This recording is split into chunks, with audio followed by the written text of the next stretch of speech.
I got so much more.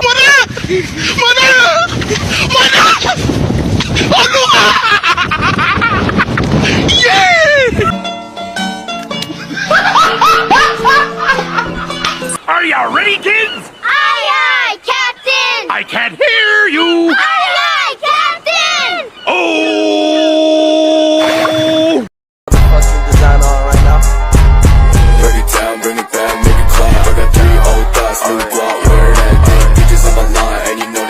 Perkenalkan, nama saya Lukis Suganda Simanjuntak. Saya dari kelas 11 MIA 1. Di sini saya akan menjelaskan sedikit perjalanan bangsa Inggris menuju Indonesia. Kedatangan bangsa Inggris ke Indonesia sebagaimana bangsa-bangsa Eropa lainnya didorong kondisi semakin sulitnya mendapatkan rempah-rempah. Padahal rempah-rempah merupakan salah satu kebutuhan vital di Eropa, terutama sebagai bahan pengawet makanan saat musim dingin tiba. Setelah jatuhnya Konstantinopel atau Istanbul ke tangan Kesultanan Turki Utsmani pada era Sultan Mahmud II, para pedagang Eropa harus mencari jalan lain demi mendapatkan rempah-rempah. Konstantinopel merupakan pusat perdagangan yang menyambungkan pedagang Eropa dengan Asia, termasuk buat urusan pembelian rempah-rempah. Setelah menguasai kota itu, Turki Utsmani melarang para pedagang Eropa melewati Konstantinopel sehingga mereka kesulitan mengakses suplai barang dari Asia.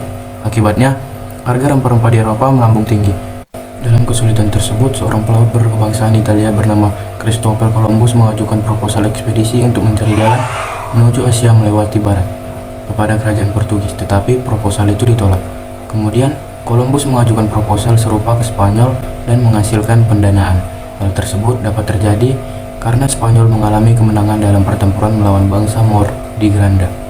Pelayaran Columbus lalu dilakukan dengan melewati Samudra Atlantik menuju Asia.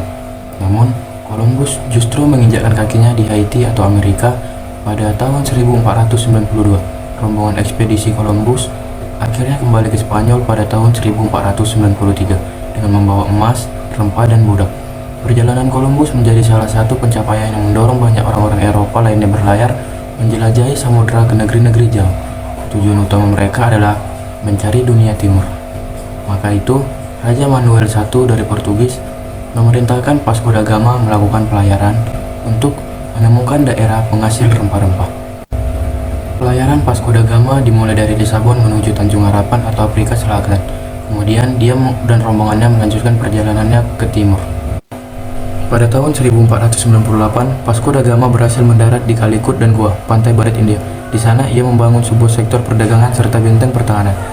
Keberhasilan da Gama mencapai India berdampak pada lancarnya suplai barang dari Asia ke Portugis.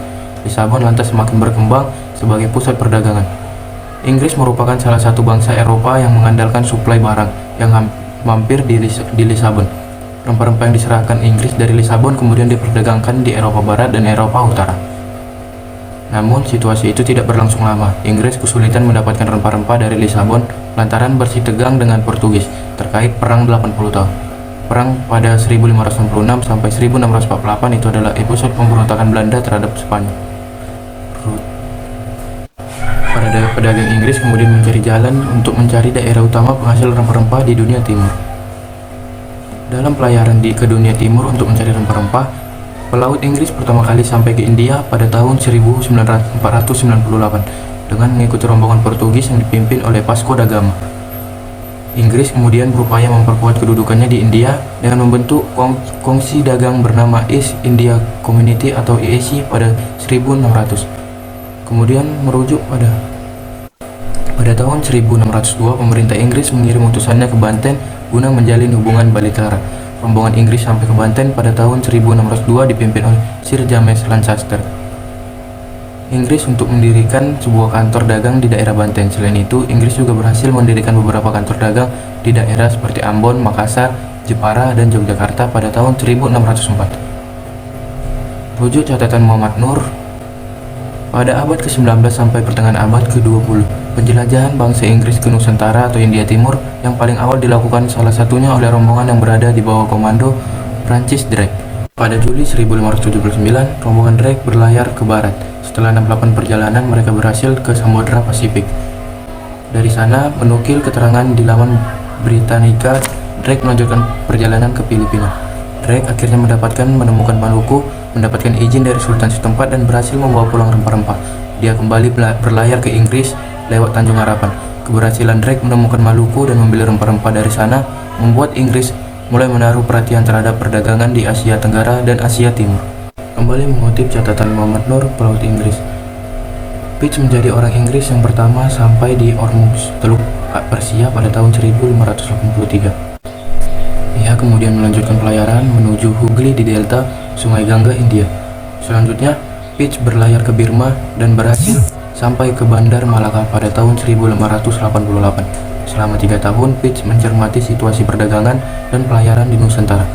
Pada 1591, Pitch kembali berlayar ke Inggris dengan membawa banyak informasi yang menginspirasi para pedagang di negerinya. Kemunduran armada Spanyol pada abad 16 memberi peluang besar pelayaran bangsa Inggris ke Asia Tenggara. Maka, Inggris mengirim ekspedisi di bawah pimpinan Thomas Cavendish. Dalam perjalanannya, Cavendish berhasil mendarat di Maluku. Saat kembali ke barat, Cavendish mampir ke Pulau Jawa. Selain itu, masih merujuk penjelasan Muhammad Nur, pelayaran rombongan Sir James Lancaster berhasil menjangkau Pulau Sumatera bagian utara, Aceh, dan Pulau Penang pada tahun 1591. Lancaster mendatangi Aceh pada tahun 1602 untuk membeli lada dan rempah lainnya. Pada tahun yang sama, ia juga berhasil sampai ke Banten. Sekianlah dari video saya tadi, kiranya ada kesalahan kata ataupun penjelasan yang kurang, kiranya mohon dimaafkan. Sekian dan terima kasih.